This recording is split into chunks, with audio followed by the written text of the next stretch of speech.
দেখুন, আমি ইতিপূর্বেই গণমাধ্যমে বিভিন্ন সাক্ষাৎকারে আমি বলেছি যে এনসিপি থেকে আমাকে যে বহিষ্কার করা হয়েছে এটির কারণ আসলে এনসিপি নিজেও পরিষ্কার করেনি। সংগঠনের পক্ষ থেকে যদি পরিষ্কার করা হতো যে কেন আমাকে বহিষ্কার করা হলো, তাহলে এটি আমার জন্যও ভালো হতো, সংগঠনের জন্যও ভালো হতো। কারণ অনেকে মনে করছে যে হয়তো আর্থিক অনিয়ম করেছি, হয়তো চারিত্রিক কোনো স্খলন আমার দ্বারা হয়েছে, ফলে আমাকে কিন্তু বিভিন্নজন বিভিন্নভাবে প্রশ্ন করার চেষ্টা করছে। যদি ডাকসুর মনোনয়ন ফর্ম সংগ্রহই আমার বহিষ্কারের কারণ হয়, সেটিও তাদের পরিষ্কার করা উচিত ছিল, তাদের যে আমাকে বহিষ্কার পত্রটি তারা দিয়েছে। তো সেখানে পরিষ্কার না করে একটি ধোঁয়াশা সৃষ্টি হয়েছে। আমি মনে করি যে ঢাকা বিশ্ববিদ্যালয়ে যেহেতু আমি রানিং শিক্ষার্থী, আমি ভোট যেহেতু দিতে পারবো, আমি মনোনয়ন ফর্ম তুলতেই পারি, কিন্তু সেজন্য একটি আলোচনার মাধ্যমে যেতে হবে। আমি তাদেরকে আলোচনার আহ্বান জানিয়েছি, তাদের সাথে বসেছি এবং তারা আমাকে প্রস্তাবনা দিয়েছেন যে তাদের সমর্থিত একটি প্যানেল আছে এখানে, সেই সমর্থিত প্যানেলে যেন আমি অংশগ্রহণ করি এবং সেই প্যানেলের কোনো একটি নিচের দিকের একটা কোনো পদে আমি যেন অংশগ্রহণ করি। তো জাতীয় রাজনীতি থেকে যদি তাদের প্যানেলে আমি ছাত্র সংসদ নির্বাচন করতে পারি, তাহলে আমি স্বতন্ত্র প্যানেল থেকে কেন পারবো না? এই প্রশ্নের উত্তর আসলে আমি পাইনি। জবাবে আমাকে বলা হয়েছে আমি যেন দ্রুততম সময়ের মধ্যে পদত্যাগপত্র দিয়ে যাই।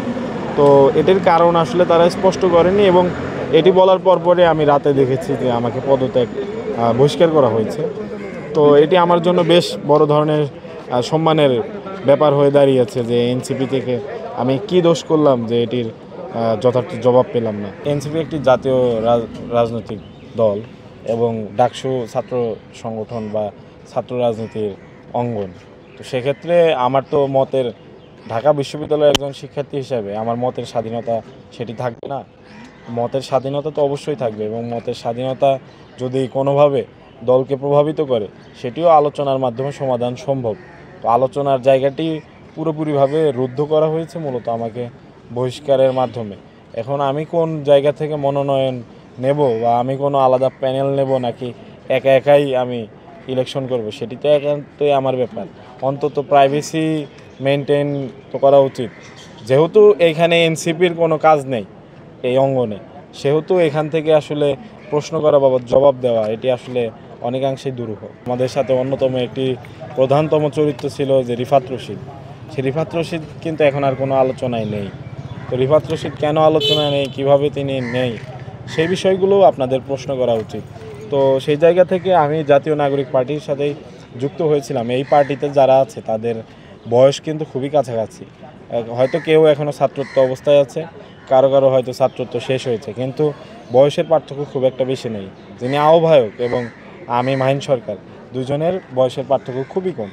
তো সেই জায়গা থেকে আসলে ছাত্র রাজনীতি এবং জাতীয় রাজনীতির যে লেভেল, মানে দুইটার একটি মাঝামাঝি অবস্থানে আছে। যা এনসিপি জাতীয় রাজনীতিতে অলরেডি প্রবেশ করেছে, কিন্তু একেবারে যে ছাত্র রাজনীতির জায়গাটুকু সেটিও কিন্তু তারা ছাড়তে পারেনি। বিভিন্ন সময় তারা আলোচনায় কিন্তু দেখবেন তারা ছাত্র রাজনীতিকে হাইলাইট করেছে। এখন আমি আন্দোলনে কি ভূমিকা রেখেছি তার সাথে আসলে পার্টির সম্পর্ক কম, কিন্তু তারপরও যেহেতু এনসিপি গণ অভ্যুত্থানের একটি শক্তি হিসাবে নিজেকে দাবি করে, সেখানে আমার অবস্থান বা আমার থাকাটা অবশ্যই এনসিপির জন্য পজিটিভ হতো হয়তো, কিন্তু তারা হয়তো অন্য কিছু চিন্তা করেছে। হয়তো আমার সাংগঠনিক দক্ষতা কিংবা অন্য কোনো কারণে তারা আমার প্রতি অনাস্থা রেখেছে, এটি তারাই ভালো বলতে পারবে।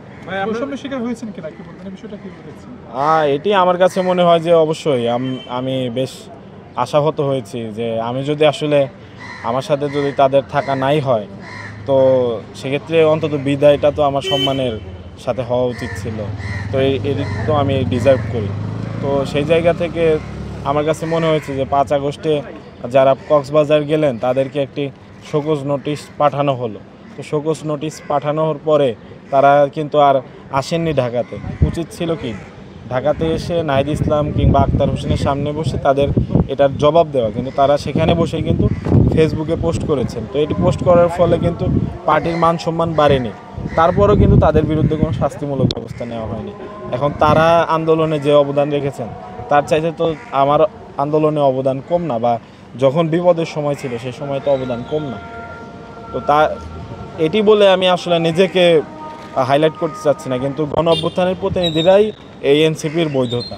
এনসিপির একটি অর্গানোগ্রাম রয়েছে, এনসিপির অর্গানোগ্রামে 10 জন গুরুত্বপূর্ণ ব্যক্তি রয়েছে, তারাই আসলে ভালো বলতে পারবেন। এই সিদ্ধান্তগুলো তারাই দিয়ে থাকেন এবং আমি আমার জায়গা থেকে যতদিন এনসিপিতে থেকেছি এনসিপির প্রতি সৎ থাকার চেষ্টা করেছি এবং এই সংগঠনটিকে আমি আমার নিজের মতো করে ভালোভাবে সাজানোর চেষ্টা করেছি। আমরা চাই না যে লেজুর ভিত্তি ক্যাম্পাসে থাকুক। যদি আমরা গণ অভ্যুত্থানের ব্যক্তিবর্গই আমরা লেজুর ভিত্তিকে প্রশ্রয় দেই, সেক্ষেত্রে কিন্তু সামনের দিনগুলো সামনের যে ছাত্র রাজনীতির রূপরেখা সেটি কিন্তু যথার্থভাবে হবে না। তো আমার জায়গা থেকে আমরা বলবো যে অনেকাংশে সেরকমটি দেখেছি যে এনসিপি সমর্থিত একটি প্যানেল এখানে আছে, তার মানে এনসিপি আসলে এই নির্বাচনে অনেকাংশে নিজেই জড়িয়ে পড়েছে। আমার কাছে মনে হয়েছে যে আসলে তারা যেহেতু নতুন সংগঠন হিসাবে যাত্রা শুরু করেছে এবং গণ অভ্যুত্থানের পরে যেই ঐক্যবদ্ধ অবস্থা ছিল সেই ঐক্যবদ্ধ অবস্থা অনেকাংশে এখন বিনষ্ট হয়েছে। কেননা এই এনসিপি এবং এনসিপি সমর্থিত যদি কোনো গণ অভ্যুত্থানের পক্ষের কোনো ছাত্র সংগঠন থাকে, সেই সংগঠনগুলোর মধ্যে কিন্তু বিভিন্ন পার্টি থেকে বিভিন্ন মতের লোকজন এসে জড়ো হয়েছে, সবাইকে নিয়ে তারা যাত্রা শুরু করেছে। তো সেই জায়গা থেকে আসলে তাহমিদ আল মুদাসসির সে নিজে ভালো বলতে পারবে কেন সে এটাই করেছে। তবে আমার কাছে মনে হচ্ছে যে এনসিপি এবং গণ অভ্যুত্থানের যে শক্তিগুলো বা ছাত্র সংগঠনগুলো, তাদের মধ্যে এক ধরনের অনৈক্য রয়েছে। এর ফলেই তাহমিদ আল মুদাসসির হঠাৎ করে তার সাংগঠনিক কাঠামো থেকে বের হয়ে এসে সে মনোনয়নপত্র সংগ্রহ করেছে।